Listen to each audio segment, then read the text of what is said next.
Okay, in this cast we are going to continue into chapter 2, which is dealing with infinite limits, actually limits at infinity. We looked at infinite limits in the last section, which is basically if we're approaching a single number, does the function go to positive or negative infinity? This time we're going to look as the independent variable is approaching a positive or negative number, or positive negative infinity. What happens along the way? So what is the purpose of this? Well, one of the main reasons to do this as we approach positive and negative infinity is to determine an end behavior of a function.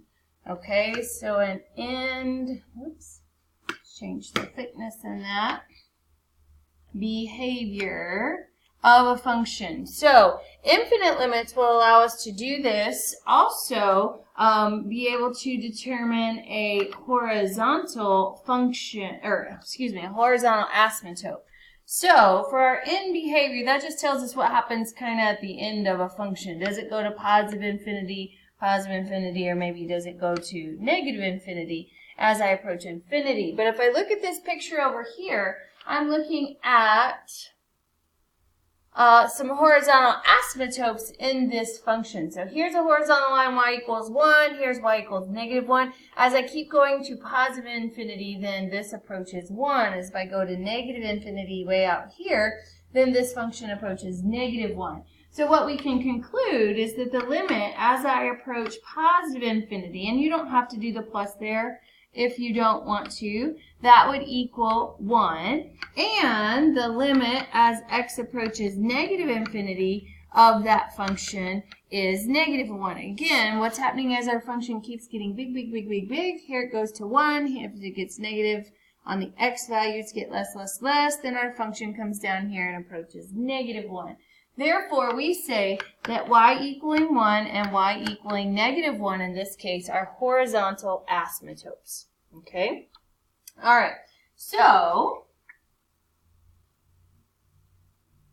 if I formally define this for you, limits at infinity and horizontal asymptote. So we're going to try to say that if f of x becomes arbitrarily close to some finite number L, for all sufficiently large and positive x, then we write that the limit as x approaches infinity of our function is equal to L. So in this case, the line y equaling L is a horizontal asymptote of our function f.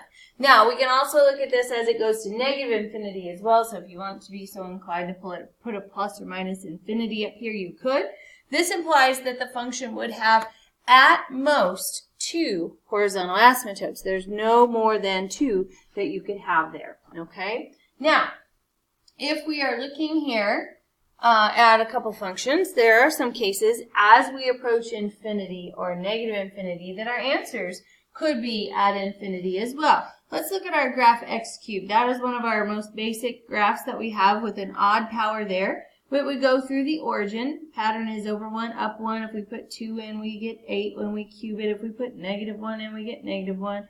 Negative 2 would be at negative 8. So here I have this cubic function, or my little squiggle that I have for that.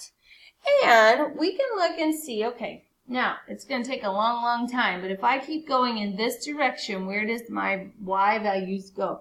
It keeps going up and up and up and up and up. And so we would say that as x goes to infinity, our y values also go to infinity for this function. But for my x cubed, as I go to negative infinity, on the x-axis going to negative infinity, if I go way down here, then it would also be going to negative infinity as well. So this means those kind of match up. But that's not always the case. So maybe I end up looking at x to the 4th here.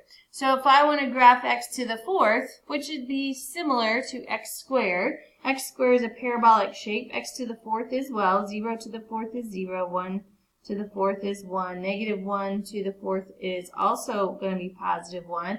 What's going to happen through here that's different than my x squared is it's going to flatten out. But what's going to happen, so I'm going to get very steep, and I'm going to flatten out here and get very steep. So this is kind of somewhat of a sketch for x to the 4th. If I put 2 in there, 16 is not on my graph, so I can't really plot that point.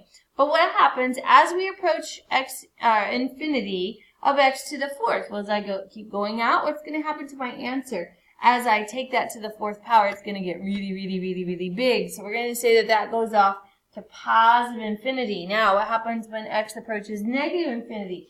Keep going on the negative x-axis and as our y value increases very, very drastically when we have that x to the 4th. So this one is actually also positive infinity. Now notice I don't put the pluses on there, but you can put a plus on there if you so choose. But it is understood to be positive if there's nothing there. So those are two examples actually of when you have infinity as answers, as x is approaching infinity. Now, hence we get the following theorems to help us out, but we must pay attention in most cases of whether the power of the term is even or odd. So here, down here in this space, I want you to kind of digress. If we have even, then it acts like an x squared. So y equaling x squared is going to do something like this. Our end behavior is going to be up and up, okay? Now, if it is negative, or I'll put negative x squared, which negative x squared ends up doing an upside down reflective parabola, which our end behavior would be down and down, going to negative infinity in both cases. If we have an odd power, then it acts like the x cubed that we just kind of talked about, and so that's kind of our little squiggle. Positive infinity as we go off to the right, negative infinity as we go off to the left. Or if I were to do the negative version of that, then the end behavior looks like this. Positive infinity on the left as we go to negative infinity on the right as we go to positive infinity. So if we have like an x squared, if it's an x to the 14th, then our end behavior is going to match up with these two guys. If it's something like x to the 7th, it's going to be something that matches up with that. So that's something for you to remember of our basic function, basic polynomial functions, the behavior of those. So what happens when we get into powers and such? Powers are, we're going to let n be a positive integer, and we're going to let p be a polynomial such that p of x is equal to, now we've seen this before when we were talking about some polynomials and their domain.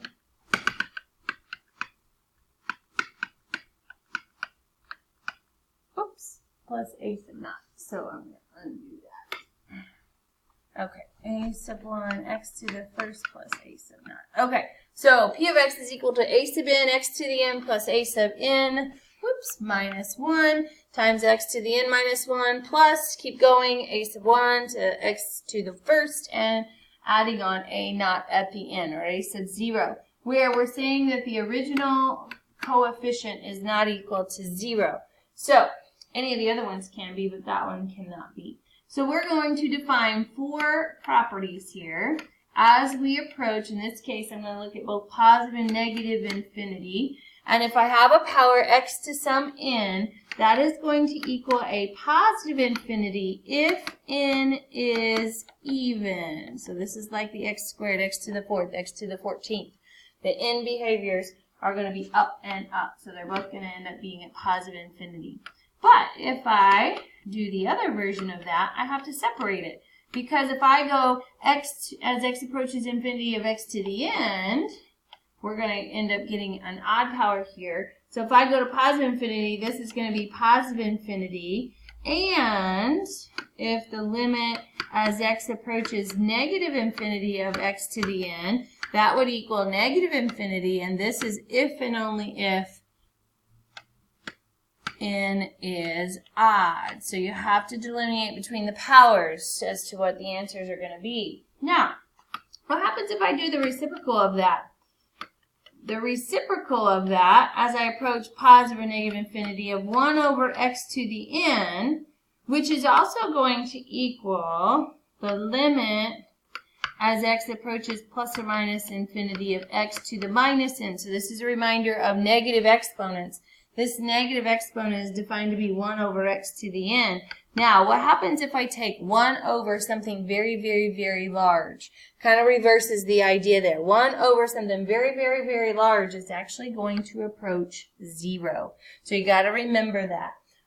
Again, 1 over a million is going to be very, very, very minute. 1 over a billion is going to be a very, very, very small number that we have there. So this one is really important when we're working with limits as we approach infinity. And then the limit as x approaches positive and negative infinity of the polynomial that we displayed up above is going to be equal to the behavior that is taken on by the first term in that polynomial. So the limit as we go to plus or minus infinity of that p of x is going to be the same as if I'm looking at that first term, this guy right up here, this a sub n times x to the n. And so that would end up determining whether my answer is a plus or minus infinity, and down here is important, depending on the degree of the polynomial and the sign of the leading coefficient. So what we generalized on the back side underneath that paragraph is going to be very, very important when you have things that you're looking at for a full polynomial there. Okay? All right, so now let's look at our limits. And we're going to use some of these. I'm going to maybe slide it to about there. The limit as I approach infinity, positive infinity, of x to the 6th. Now, x to the 6th is one of these values where n is even. That is acting like an x squared that looks like this. So where does the n behavior become as we approach positive infinity? This is going to also be a positive infinity. If I approach x equaling or approaching negative infinity, never equaling when we're approaching, as we approach negative infinity of x to the 7th. Now x to the 7th acts like an x cubed. So it's like one of those squiggles that I have here. But what's happening as we approach negative infinity? This function is also going to negative infinity. Now what would happen if I did the reverse or the reciprocal of that? So if I said that I want to approach, let's say, let's go negative infinity here. Let's put a negative on there. Of negative x to the 10th. Well, negative x to the 10th is going to be a function that looks similar to an upside down parabola because it is negative here in front of that function. And as I approach negative infinity, this goes to negative infinity. So these real basic ones go pretty quickly. And again, let's do this. What if I do the limit as x approaches negative infinity of negative x to the 5th?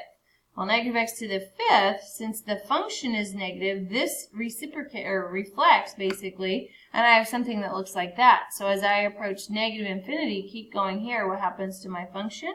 It goes to positive infinity. So there's a lot of small little examples we could have there with just a one-term polynomial. Now let's turn to this guy, where I have 4 plus 1 over x to the 5th. Well, that term right there looks something like this guy right here. And I said this is something that's really important when you're working with infinite limits. And it doesn't matter whether you're going to positive or negative infinity. If you have 1 over this x to the 5th or a negative exponent, this whole term goes to 0. So now I'm taking the limit of a constant. Well, back in a previous section, we know that the limit as anything approaches any number of a constant is exactly that constant. So therefore, this is the limit of 4. Now, here we go with a negative exponent. That lines up with this property right here. That's the same as 1 over x to the 15th. And if I'm approaching positive infinity and I do 1 over a very, very large number, that value is 0. Again, that will save you lots of time if you know that property. All right, the last one includes a trig function sign, but we have to remind ourselves about sign. What happens to sign? Sign is a function that oscillates between 1 and negative 1. So the biggest this could be would be 1 or negative 1. Now, this, as I approach positive infinity, is going to get very, very, very, very, very, very, very, very big. So this is kind of a spin off of this property where I have 1 over something very, very big. This is all going to go to 0. So anything that you have x on the bottom that's going to blow up over what's on the top, you're going to get it to go to 0. So now the limit of that constant is just that constant 9. Okay? A lot of little examples, like I said, but good ones to look at so you can see all different ways. Now, let's determine what we have of these polynomials. So, if p of x is 3x to the 4th minus 6x squared plus x minus 10, what do we know about the limit as x approaches infinity of that polynomial? Well, it's going to be taking on the effect of this guy right here. So, what do we have? It's looking at this last property here. We're just focusing on the first term, the lead term of that polynomial. Well, it is an x to the 4th, so that takes on something like an x squared. So we have a parabola that does this. So as I go to positive infinity, this is going to positive infinity as well. As x is going to negative infinity, this y value is going to positive infinity. So this is positive infinity. Likewise, as I approach negative infinity of my polynomial, that would also be infinity as well. They both are going up to infinite numbers. And so that's the end behavior of that.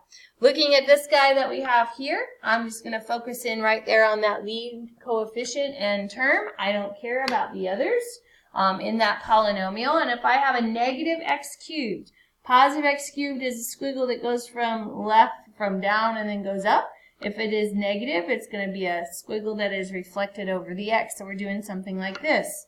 So if I have the limit as x approaches positive infinity of this time q of x, then I'm looking as I go out on the positive axis, where is my function going? It's going down to negative infinity.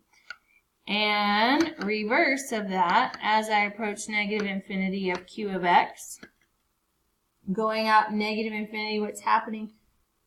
When x is approaching negative infinity, this function is getting larger and larger and larger to positive infinity. So those are my answers. And again, those are some values where you see that the answers become infinity. And in some cases, the answers actually become numbers. Okay? All right. Now, here is our end behavior. But not all functions are going to look like these that we have here. Okay? So, for the end behavior, we are going to approach positive and negative infinity, and the behavior of a polynomial as we approach plus or minus infinity gives us that end behavior of whether it's going to go up or whether it's going to go down. Now we will turn our attention from polynomials to rational functions and algebraic functions. So, getting a little bit more difficult. So, an effective approach to determining limits of a rational function at infinity is to divide both the numerator and the denominator by x to the n, where n is the degree of the polynomial of the denominator. That's very, very important. Or, when we talk about the degree of a polynomial, we're looking at the highest power term in the denominator, okay? So the highest power, divide everything in that rational function by what that highest power is in the denominator. So I look at this first example, and I say, okay, I'm going to focus on the denominator. If I'm looking as x approaches infinity, this is kind of the strategy we're going to use, the process we're going to use to find out what number that's equal to. So if I look here, I have the highest power of x squared. So I'm going to divide every single term by this x squared. So I'm going to divide by x squared, divide by x squared, divide by x squared, and divide by x squared. Now, we're going to rewrite this so we can see what mess we made there, okay? All right, now this was originally 3x over x squared. This x on top is going to cancel one x on bottom, so this is going to be left as 3 over x. Plus, no x to cancel here. I'm just going to write that as plus 2 over x squared. All over, these are going to cancel and leave me with a 1. And nothing will cancel on this term, so I'm just going to rewrite it as minus 1 over x squared. So, these are important terms because we can separate them by previous properties. But again, this one is going to come into play on us right here. If I have 1 over x to some power, that will always equal 0 as I approach positive or negative infinity. So therefore, now that I want to take the limit, I'm going to let this go to 0, this go to 0, and that go to 0. Any of those fractional terms with x in the bottom all go to 0 as we approach very, very large numbers. So what do I get on top? Well, I get 0 plus 0, which is 0, over 1 minus 0, which is 1. Well, that's awfully nice because that is a valid number of 0. And so at the beginning, when we talked about positive and negative limits as we approach positive and negative infinity, we said that if there is a number that it limits to, then that is warranted as a horizontal asymptote. So in this case, therefore, y equals 0 is a horizontal asymptote of that function. So I'm just going to abbreviate horizontal asymptote as HA. Okay? Let's look at this function. This one now is a rational function.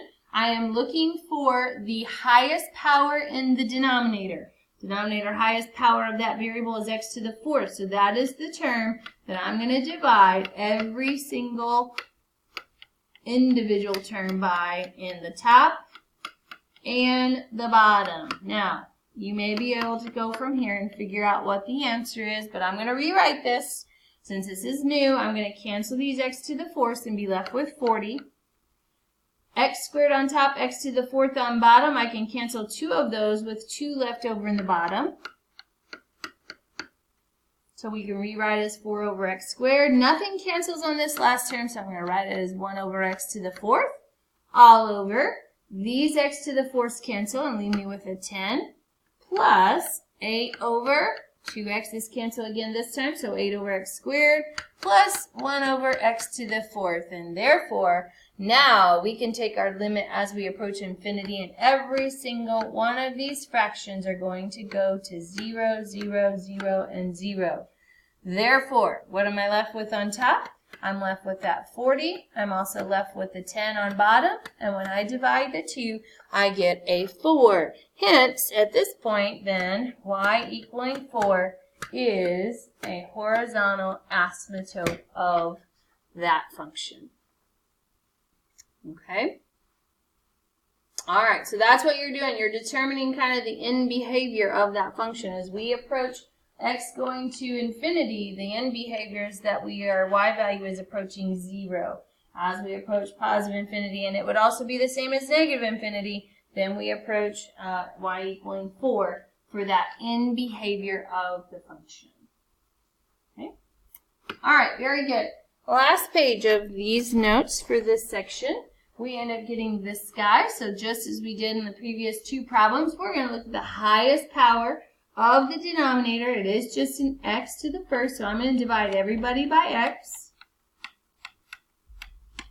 And I'm going to rewrite what I get when I do that. So the limit as x approaches, infinity of x cubed over x is just an x squared. These are going to cancel and leave me with just a constant.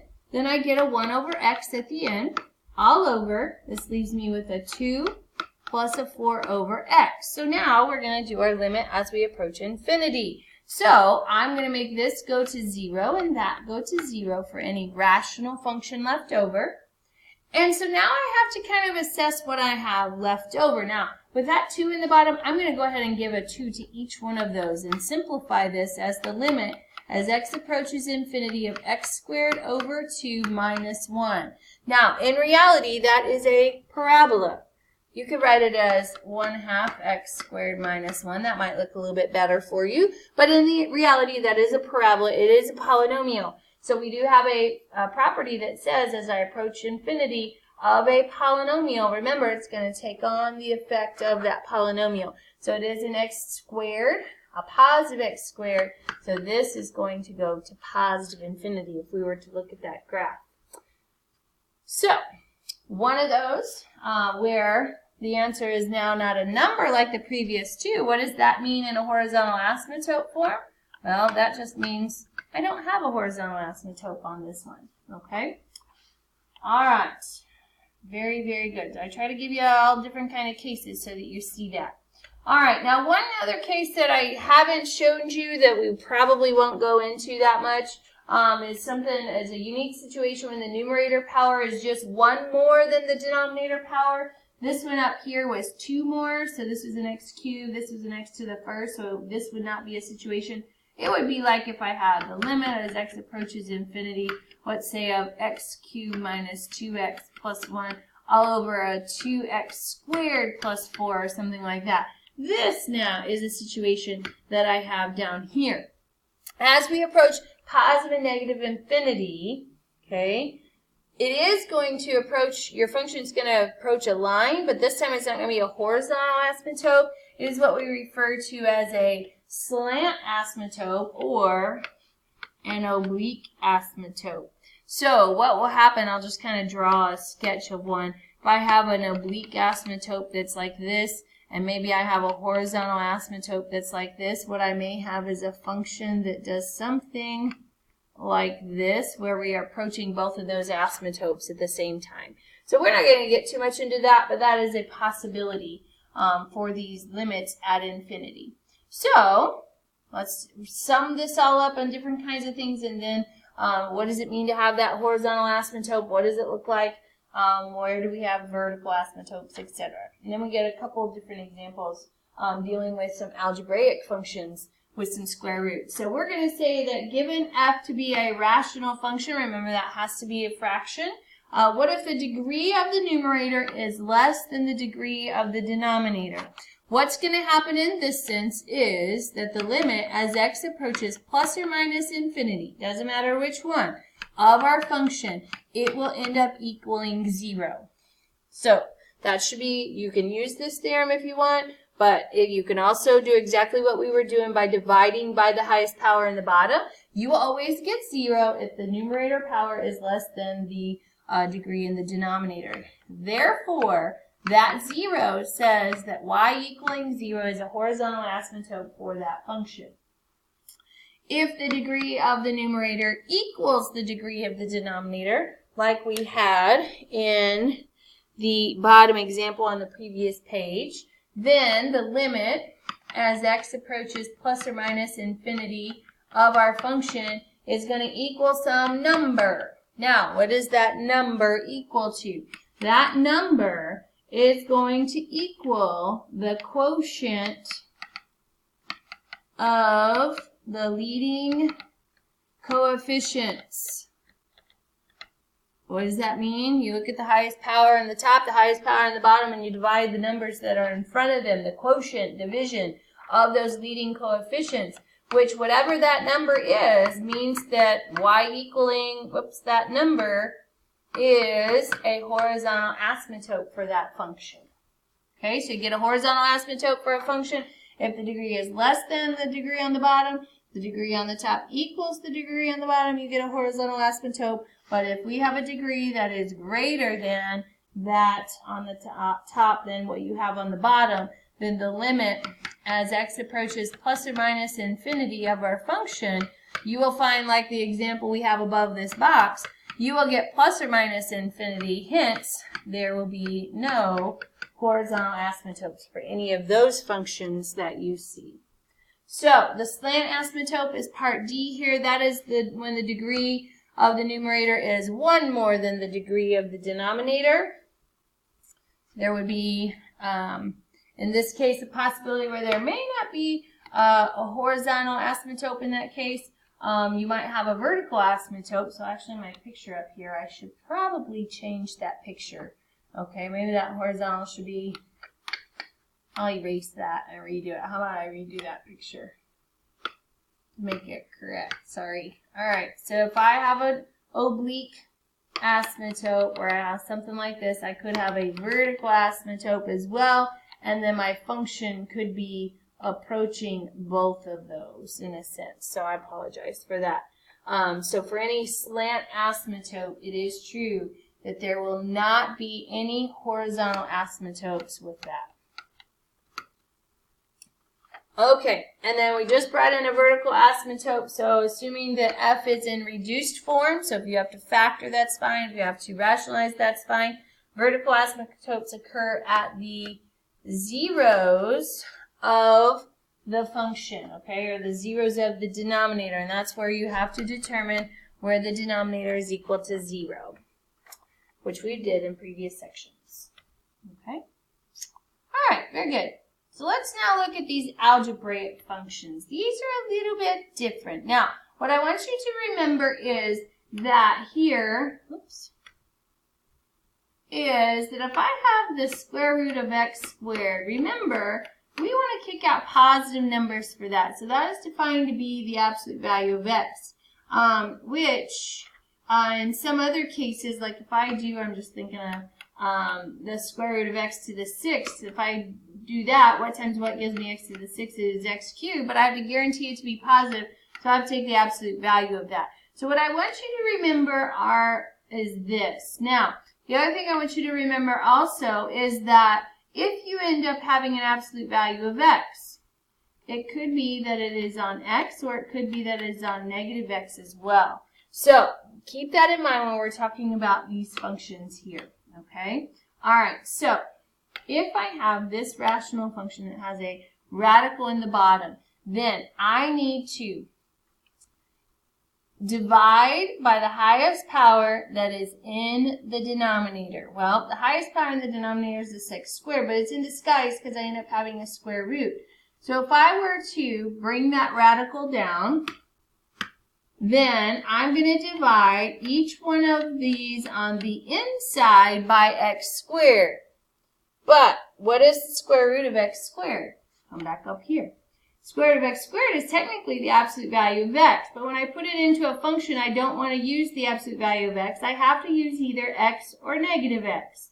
So that's when I have to hone in as to, okay, which way am I going? Am I going in the positive infinity direction or the negative infinity direction? Because on an absolute value, if I'm going in the positive infinity, that means that this is the graph y equals x. So I would choose this guy to divide the tops by. So I would divide this by x and this by x if I'm going to x values that are going to positive infinity. So rewriting this, the limit as x approaches infinity, x over x is 1 plus 5 over x all over, now don't forget the square root, you got to keep that, the square root of x squared cancels, so I'm left with 2 minus 1 over x squared. Now's the time that I can take my limit as I approach infinity. Now remember, with these fractions, this goes to 0 and that goes to 0. And the rest are constant. So what I'm left with is 1 on top, square root of 2 on the bottom. Hence, that is my answer. If you want to rationalize, you can. Multiply top and bottom by root 2 to get root 2 over 2. Hence, y equaling root 2 over 2 is a horizontal asymptote of this function. But if I look now at the next problem, it is exactly the same except for now I'm going to negative infinity. So I'm going to divide by the highest power in the bottom. Okay? But with it being the square root of x squared, that is defined to be the absolute value of x, which could be x or negative x. With the absolute value, if I'm going to negative infinity, I'm on this part of my graph. Of the v. So if I'm on this part of my graph, that is on the negative x function. So that's when I divide each of these terms by negative x, not positive x. So rewriting this function, now that I've fiddled with it a little bit, x over negative x is going to be a negative 1 minus, I'm going to bring this minus up, a 5 over x, or you could do plus 5 over negative x, either way works. All over, the x squareds are going to cancel, so I'm left with a square root of 2 minus 1 over x squared again. So here, this is going to go to 0 as I approach infinity. This is going to go to 0 as I approach infinity. So I'm left with the constants of negative 1 over root 2, which again, you can rationalize if you want to be negative root 2 over 2. But the key point is here, y equaling negative root 2 over 2 is a horizontal asymptote of that function. The end behavior of that function as x approaches negative infinity is going to be approaching that negative root 2 over 2. Okay, so those are a little tricky. So make sure you can do one of those. All right, now, talking about the end behavior of sine and cosine, remember they are just cyclic functions that go back and forth between the values of negative 1 and 1. As x increases to infinity, therefore, the limits as x approaches infinity of sine and cosine do not exist, as they are only bounded between two numbers. They don't approach one number. They go back and forth and back and forth. So that's just your extra info for that. Not too much on this section with some trig functions. So All right, very good. So this will be our last of infinite functions, in a sense, or infinite limits. And we are going to continue from here and move into the idea of continuity of when a function is continuous or not. So until next time.